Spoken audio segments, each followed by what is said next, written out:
this is Laura. Well, each month I ask an on-the-ground question designed to get at what's happening out there with the child-free. And in November I asked the question, who's been least accepting of you not wanting kids? First, thanks to all who wrote in here as well as on other child-free discussion forums. While I got a range of responses, what answer do you think I got the most? Well, it's a tie. Most folks, it either had to do with their mother or their mother-in-law. So let's start with the moms. Why would a mom be least accepting? From what people wrote in, two big reasons stood out the most. One had to do with mom feeling just that decision reflects on her as a parent, that she feels she was maybe not a good parent because the child-free son or daughter is choosing not to live or make the choice that she made. And another reason that came up, actually more than I had anticipated, it boiled down to regret that in all honesty, the mom probably wouldn't have had kids. So you'd think that maybe the mom would be happy that her son or daughter would have made the choice that she wanted to make but didn't. But no, it's more that she kind of wants us to suffer through it and sacrifice like she did. Now, with mother-in-laws, it was a little bit different. A lot of people spoke to the fact that mother-in-laws has thought more that they know what's best for us more than we know what's best for us. As in, if we only follow what they think is really the path to, true meaning in life, that we, like them, would find out, indeed, it's kids. Other mother-in-laws just could not understand it, period. No way, could not understand the choice not to have any children. And others acted a little crazy. Here's an excerpt from one of the more outrageous stories that I got.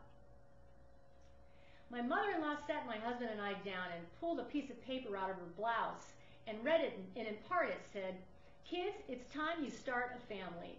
You're not getting any younger and you'll regret not having children. Sure, you have your friends and your superficial activities, but really, what kind of life and memories are you two building?"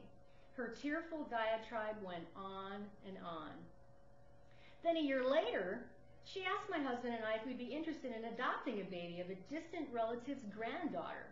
She went even as far as bringing the relative's grandmother to meet us, and she asked us directly to adopt the baby. Now that's a mother-in-law that's not giving up. So what about friends? Why would they be least accepting?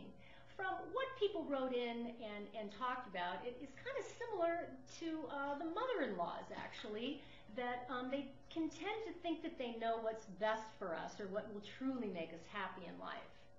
And really, I find oftentimes it's what's underneath that is more that they want to experience, have the experience of parenthood with us, and really find it hard to accept that, that's really just never going to happen. I was also surprised by how many stories and responses I got had to do with friends and coworkers who couldn't have children as being the ones who were least accepting, such that it's more like it's something they want so badly, they just can't understand why we wouldn't want it. One woman really summed it up well, I thought. She said that it can be hard to separate out what one truly wants versus what's truly best for others. And I think it can be hard to separate out when it ultimately boils down to having the focus being on themselves, say what they want or why they might have a need to be right about us and our lives. Bottom line, to me, what it boils down to is that non-acceptance says more about the people doing the non-accepting than anything else. So this kind of non-acceptance can come about as we enter this time of year that we're closing in on here, Christmas.